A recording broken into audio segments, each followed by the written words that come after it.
Dear student, आज का हमारा टॉपिक है कोणीय वर्ण विक्षेपण एवं विक्षेपण क्षमता, angular dispersion and dispersive power. देखिए, कुछ बात हम लोग जान लें। पिछले क्लास में हमने बताया कि जब श्वेत प्रकाश की किरण किसी प्रिज्म से होकर गुजरती है तो 7 अवयवी रंगों में विभक्त हो जाती है, जिसे हम प्रकाश का वर्ण विक्षेपण कहते हैं। आज हम देखेंगे कोणीय वर्ण विक्षेपण। तो देखिए, सबसे पहले हम एक प्रिज्म बनाते हैं। एक प्रिज्म बना रहे हैं, इसको देखिए गौर से। A B C. A B C क्या है? ए बी सी क्या है? व्हाट? ये है प्रधान काट, किसी प्रिज्म का प्रधान काट, यानी principal section of the prism, principal section of the prism, यानी प्रिज्म का प्रधान काट। ये क्या है आपका? ये देखिए, ये है आपका एंगल। ये हो गया angle of the prism, angle of the prism, जिसको हम लोग प्रिज्म कोण बोलते हैं। ठीक है। डेल क्या है? Del angle of deviation. जब प्रकाश की किरण जाती है प्रिज्म पर, तो वहां से प्रकाश का किरण का क्या होता है? विचलन हो जाता है। वो एंगल हमारा एंगल ऑफ डिविएशन। और ये म्यू हमारा क्या है? ये है हमारा अब प्रिज्म के पदार्थ का अपवर्तनांक, refractive index of the material of the prism, यानी प्रिज्म के पदार्थ का अपवर्तनांक, यानी प्रिज्म जिस मटेरियल का बना है उसका रिफ्रैक्टिव इंडेक्स। क्लियर है? ये बात समझ गए आप लोग? यहाँ देखिए, अगर हमारा ये डेल है, अगर हमारा वायलेट कलर होगा तो यहाँ डेल भी हो जाएगा, यानी angle of deviation for violet colour. अगर यहाँ आर दे देंगे तो angle of deviation for red colour. अगर यहाँ म्यू भी हो जाएगा, यानी भी अगर लगा दें म्यू भी, तो हो जाएगा refractive index of the material for violet colour. हम अगर यहाँ आर लगा दें, म्यू आर, यानी तो refractive index of the material for red colour. ये बात समझ गए? अब हम देखेंगे थोड़ा सा यहां से कि जब श्वेत प्रकाश की किरण जब किसी प्रिज्म पर पड़ती है तो वहां से उसका विचलन होता है। देखिए, इसको जाना था इससे, ये रहा आपका ये रास्ता, ये हो गया आपतित प्रकाश की किरण, आपतित प्रकाश की किरण, यानी व्हाइट लाइट है। ये व्हाइट लाइट को कितना लाइट में बदलता है ये प्रिज्म? ये 7 कलर्स में बांट देती है इसको। तो आज हम 7 कलर्स पे बात ना करें, आज हम बात करते हैं सिर्फ उसके सीमांत रंगों का। सीमांत का मतलब क्या हुआ? जो बाउंड्री वाला कलर है। तो बाउंड्री वाला कलर कौन कौन है हमारा? तो आप देखे होंगे कि जब प्रकाश की किरण, यानी श्वेत प्रकाश की किरण का विक्षेपण होता है तो 7 कलर्स मिलता है। और उस 7 कलर्स में देखिए, बाउंड्री पर का कलर होगा एक रेड, यहाँ पर होगा रेड, इधर होगा वायलेट। क्योंकि रेड का तरंगदैर्घ्य होता है ज्यादा, इसलिए उसका विचलन होता है कम, और वायलेट का तरंगदैर्घ्य होता है कम, इसलिए होता है विचलन ज्यादा। इसलिए बाउंड्री कलर्स हो गया हमारा वायलेट कलर और रेड कलर, याद रहेगा, जिसको हम सीमांत रंग बोलेंगे। तो हम आज सीमांत रंग को दिखाएंगे। देखिए, यहाँ से आपका ये, आप मान लीजिए आपका रेड का हो गया। यहाँ से देखिए आपका, इसको गौर से देख लीजिए, ये आपका हमारा आपका वायलेट का हो गया। तो देखिए यहाँ से इसका विचलन देख लीजिए बढ़िया से, ये आपका वायलेट कलर का हो गया, और ये जो है आपका, ये आपका रेड कलर का हो गया, ये रेड कलर का हो गया, ये रेड कलर हो गया। ठीक है, बात समझ गए होंगे आप लोग? आज का जो कोणीय वर्ण विक्षेपण है, इसमें सीमांत रंग का बात करते हैं कि ये वायलेट कलर और ये रेड कलर, ये हुआ आपका सीमांत रंग। यानी बाउंड्री एक्सट्रीम कलर्स भी बोल सकते हैं या बाउंड्री कलर्स भी बोल सकते हैं। तो ये कहता है क्या, वो समझिए। कहता है कि जब श्वेत प्रकाश की किरण किसी प्रिज्म पर पड़ती है तो वो 7 रंग अवयवी रंगों में विभक्त हो जाती है। तो उनके जो सीमांत रंगों का जो विचलन कोण का अंतर है, सीमांत रंगों का जो विचलन कोण का अंतर है, वो कहलाता है हमारा कोणीय वर्ण विक्षेपण। याद रहेगा, जब श्वेत प्रकाश की किरण किसी प्रिज्म से होकर गुजरती हुई तो 7 अवयवी रंगों में विभक्त हो जाती है। तो उनके सीमांत रंगों यानी बैंगनी और लाल के विचलन के अंतर को क्या कहते हैं, कोणीय वर्ण विक्षेपण कहते हैं। ठीक है, समझ गए होंगे।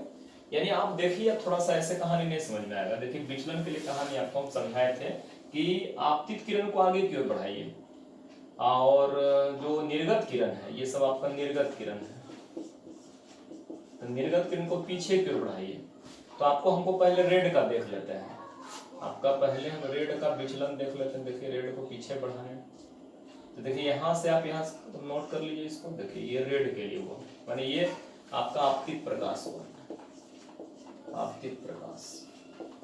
इससे हमको नोट करना है कि कितना विचलन हुआ हमारा। जाना हमको कैसे था, पहले से समझिए। जाना हमको ऐसे था, लेकिन गए कैसे, ऐसे। देखिए जाना हमको ऐसे, गए ऐसे। इतना विचलन हुआ, इतना डिविएट किया हम किसके लिए, रेड कलर के लिए। तो रेड कलर का जो डिविएशन है, angle of deviation for red colour, तो डेल्टा आर हो जाएगा। अब देखिए जाना था हमको ऐसे, देखिए वायलेट कलर कितना डिविएट हुआ। तो यहां से देखिए ये नोट कीजिए आप, ये देखिए वायलेट कलर का है, ये देखिए रेड कलर का था, ये वायलेट कलर का। तो ये हो गया इसके लिए डेल्टा, किसके लिए, रेड कलर के लिए, ये डेल्टा। बात एकदम समझ गए होंगे, एकदम क्लियर है कॉन्सेप्ट, कोई प्रॉब्लम नहीं यहाँ तक में। अब कहता है कि कोणीय वर्ण विक्षेपण, इसको हम थीटा द्वारा सूचित करते हैं। ये कहता है, क्या कहता है कि सीमांत रंगों के विचलन कोण के अंतर को। तो सीमांत इसका हो गया, किसका सबसे ज्यादा विचलन किसका हो गया, यहाँ यहाँ देखिए, यहाँ वायलेट है, इसको वायलेट करिए, ये वायलेट कलर के लिए हुआ। ठीक है, तो थीटा बराबर क्या हो गया, डेल भी माइनस सबसे ज्यादा विचलन इसका है, इस यहाँ आपतित प्रकाश से देखिए वायलेट कलर का, तो डेल भी हो गया, अब माइनस कितना हो गया, डेल आर हो गया। ठीक है, अब आपको यहाँ समीकरण नंबर 1 दे दीजिए। आप प्रीवियस क्लास को याद कीजिए, हम बताए थे आपको कि अल्प कोण के प्रिज्म के लिए जो विचलन कोण था, क्या था, अल्प कोण वाले प्रिज्म से उत्पन्न विचलन क्या था, डेल बराबर म्यू माइनस 1 का होल ए। याद रखिए इसको। अब देखिए ये प्रीवियस क्लास से था आपका, क्या है डेल, विचलन कोण है, म्यू क्या है, प्रिज्म के पदार्थ का अपवर्तनांक, ए क्या है, एंगल ऑफ द प्रिज्म यानी प्रिज्म कोण। अब देखिए इसको रेड कलर के लिए सेट कीजिए, रेड कलर के लिए, रेड कलर के लिए हो जाएगा हमारा डेल आर बराबर म्यू आर माइनस 1 का होल ए। अब वायलेट कलर के लिए इसी को ले लीजिए, वायलेट कलर के लिए, ध्यान से देख लीजिए। तो डेल भी इक्वल टू क्या हो गया, म्यू भी माइनस 1 का होल ए।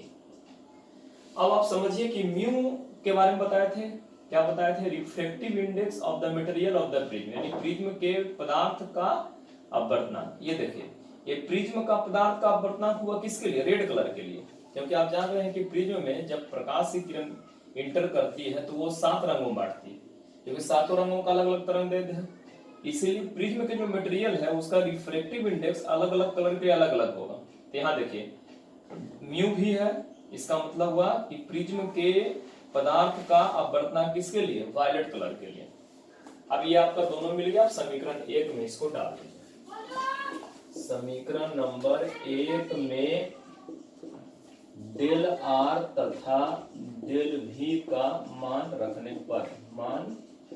रखने पर देखिए यहाँ रखिए, तो थीटा इक्वल टू हो गया डेल भी यानी म्यू भी माइनस 1 का होल ए, फिर माइनस डेल आर का म्यू आर माइनस 1 का होल ए।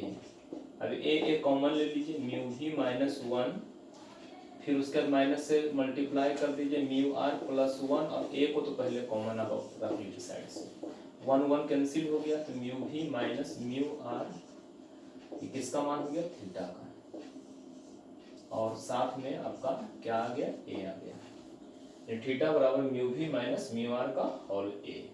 ठीक है, अब आइए देखिए थीटा किस पर निर्भर करता है। थीटा निर्भर करता है, थीटा डिपेंड्स अपॉन, निर्भर करता है किस पे, देखिए क्या क्या दिख रहा है आपको, यहाँ refractive index of the material है, और एक है angle of the prism, angle of the prism पर, एंगल ऑफ द प्रिज्म पर एक हो गया आपका। दूसरा क्या है, मटेरियल प्रिज्म के मटेरियल के नेचर पर, ये देखिए आपका कोणीय वर्ण विक्षेपण क्लियर हो गया। अब हम लोग थोड़ा आगे बढ़ेंगे, अब हम लोग देखेंगे विक्षेपण क्षमता। क्या देखेंगे हम लोग, विक्षेपण क्षमता।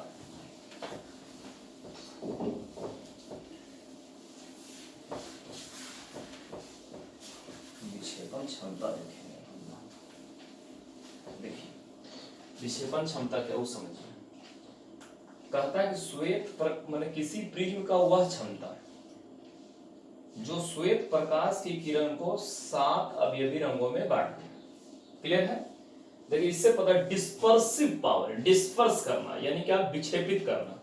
तो क्या हो गया, किसी प्रिज्म का वह कैपेसिटी जो व्हाइट लाइट को उसके 7 कंस्टिट्यूएंट कलर में डिस्पर्स कर दे, यानी बांट दे। ठीक है, दूसरे शब्दों में और भी देख सकते हैं इसको, विक्षेपण क्षमता को।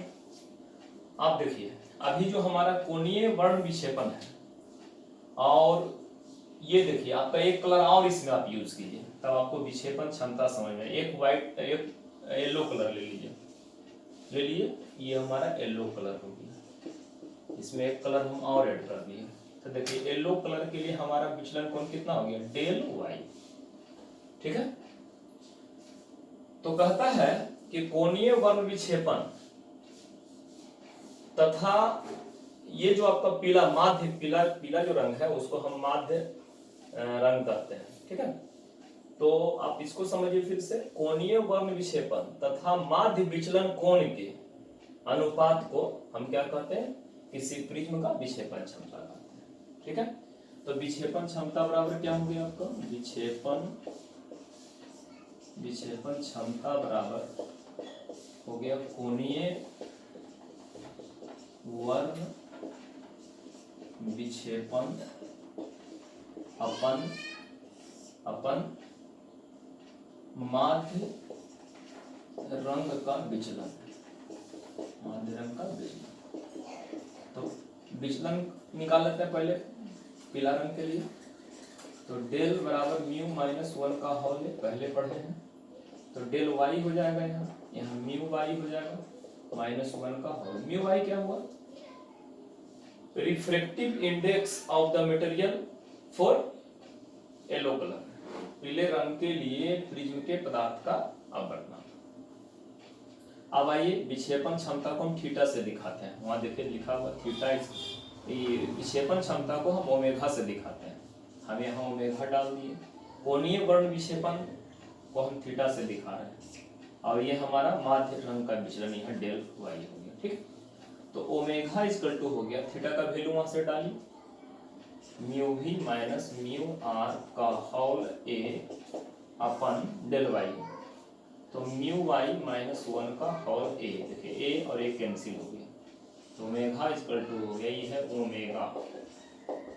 ओमेगा इक्वल टू हो गया म्यू भी minus mu R upon mu Y minus 1। इसका ये मतलब हुआ, ये आपका हो गया रिजल्ट डिस्पर्सिव पावर का।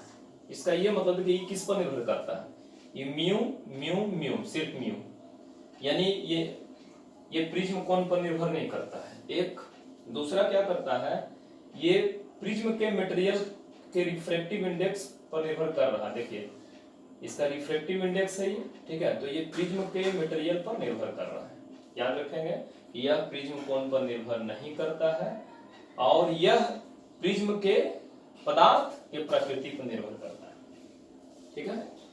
फिर से समझ लें विक्षेपण क्षमता। विक्षेपण क्षमता क्या हुआ, किसी प्रिज्म का वह क्षमता जिसके कारण व्हाइट लाइट जो है 7 कंस्टिट्यूएंट कलर में बढ़ जाता है। दूसरे रूपों में आप कह सकते हैं कि विक्षेपण क्षमता कोणीय वर्ण विक्षेपण तथा माध्य रंग के विचलन का अनुपात है।